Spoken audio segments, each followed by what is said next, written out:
2:13 a.m. The dispatcher answers on the second ring. There's a faint rustling. Then a man's voice.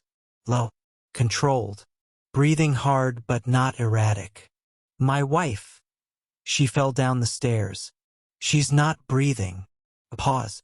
It was an accident. The dispatcher hasn't suggested that yet. Sirens are dispatched to a quiet Foxcroft neighborhood in Charlotte. 2-story brick homes. Trimmed hedges. Porch lights glowing in disciplined rows. When officers arrive, the house is calm. No shattered glass. No forced door. Inside, 34-year-old Lauren Mitchell lies at the base of the staircase. Her husband, Evan, stands nearby. He looks shaken, but he's not frantic. He's watching the paramedics closely, almost studying them. At first, it appears tragic. A misstep in the dark. A fall. Terrible accident. But before the sun rises, something subtle begins to surface. The emergency call may not have been immediate. And that delay changes everything. This is whispered crime. Lauren Mitchell believed in quiet discipline. She taught English literature at Eastview High School. 34 years old. Measured. Intentional. She wrote notes in the margins of everything, novels, grocery lists, even greeting cards. She woke at 5:45 a.m. every morning. Green tea steeped exactly 4 minutes. Headlines scanned. Lesson plans revised before sunrise. Her students described her as patient. Not loud, but sharp. She remembered details. Birthdays. Favorite authors. College goals. She had been married to Evan Mitchell for 8 years. They met during sophomore year in college. He was ambitious, driven. Lauren was steady, grounded. They bought their Charlotte home 3 years ago. 2 bedrooms upstairs. Open staircase overlooking the living room. She wanted children. She had quietly started tracking ovulation cycles, researching fertility clinics, saving brochures in a folder labeled Future. Evan kept postponing. Money wasn't stable. The restaurant investment was draining savings. Lauren didn't argue loudly, but she had started asking harder questions. Her sister Hannah noticed a shift. Lauren stopped sending long voice messages. Her texts became shorter, measured. One message, sent 3 weeks before her death, stood out. Do you ever feel like you're waiting for something to collapse? Hannah called her immediately. Lauren brushed it off, said she was tired. No one sensed danger. Lauren had plans. A financial consultation scheduled. A spring poetry event at school. A draft email saved but never sent. Subject line, if things change. And then came March 22, 2024. Evan's restaurant venture was struggling. Revenue dipped sharply after the holidays. Staff turnover increased. Suppliers demanded quicker payment. Lauren had begun covering more of the mortgage. Conversations shifted. Less laughter. More numbers. Neighbors occasionally heard tension through the walls. Not screaming, but sharp exchanges. Focused on money, on future planning, on responsibility. 2 months earlier, Lauren confided in a coworker. She suspected Evan had been hiding something. Password change on their shared tablet. A second email account she hadn't known about. A series of late-night messages quickly deleted. She didn't accuse him directly, but she had begun preparing. Opening a separate savings account. Scanning financial documents. Researching mediation. Preparation can feel like betrayal to the person being prepared against. Evan later told friends Lauren had been distant. He said she was always planning an exit, but no one knew what that meant. Relationships rarely collapse loudly. They erode. Small fractures, tiny silences, accumulating.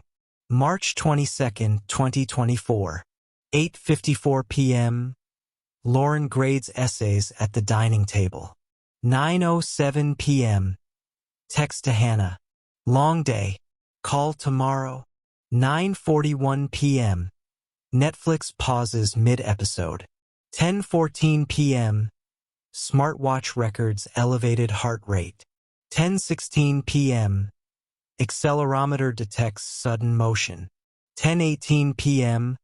Wi-Fi briefly disconnects. 10:21 p.m. Hallway lights manually switched off.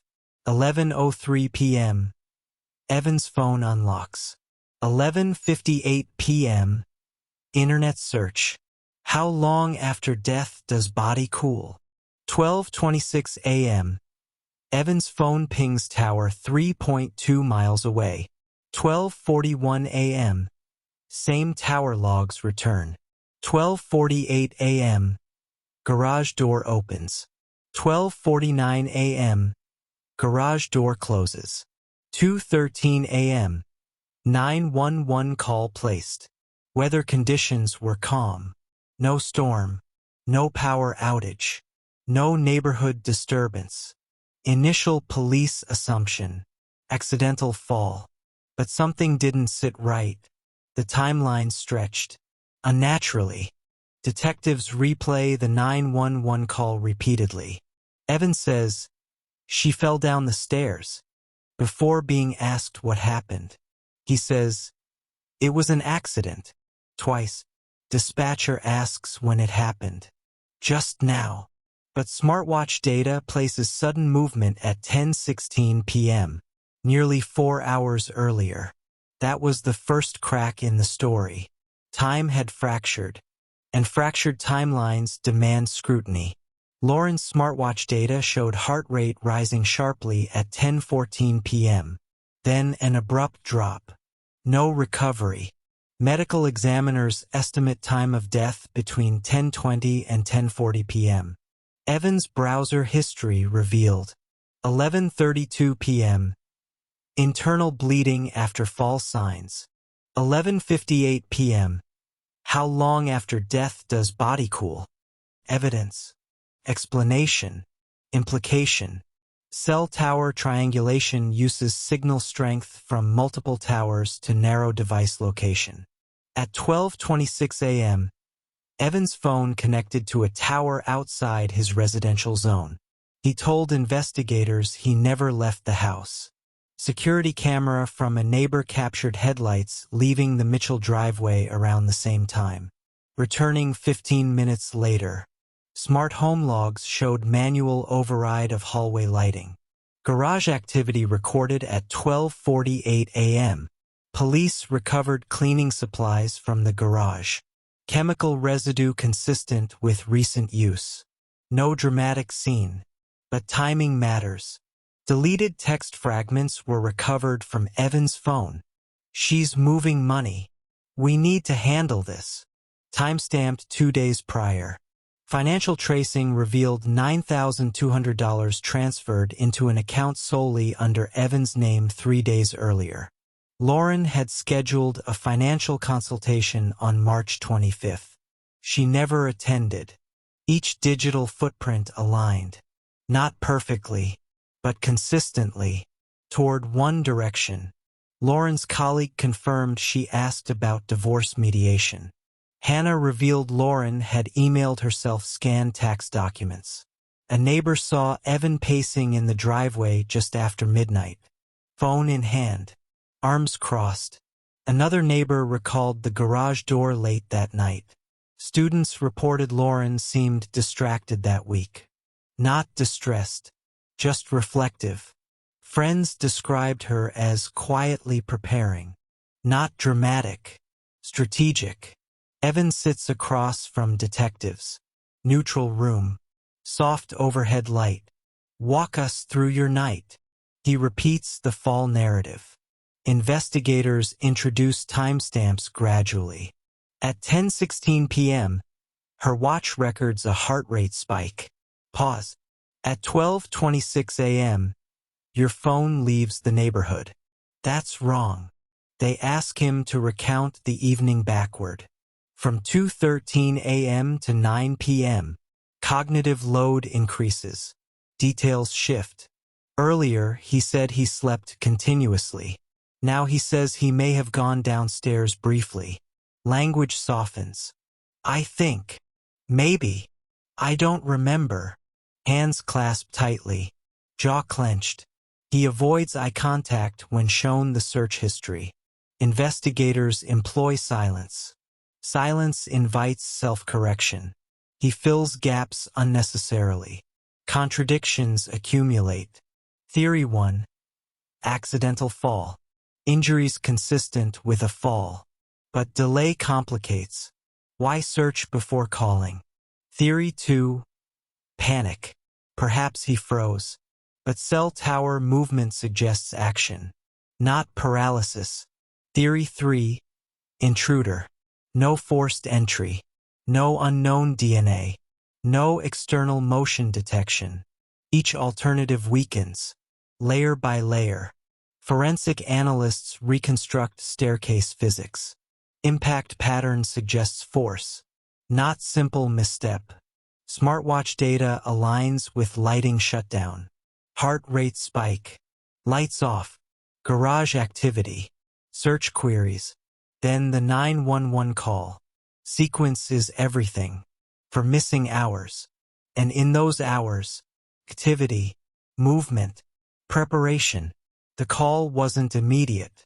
It was delayed. And delay becomes intent. News outlets run headline. Charlotte teacher's death raises questions. The 911 audio airs publicly. Listeners dissect tone, breathing, word choice. Students hold a vigil. Candles line the school entrance. Social media fractures. Some defend Evan. Others cite digital evidence.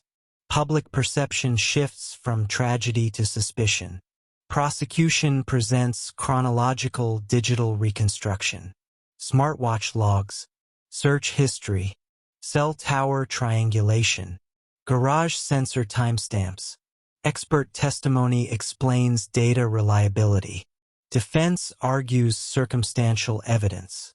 No eyewitness. No confession. They question triangulation margin.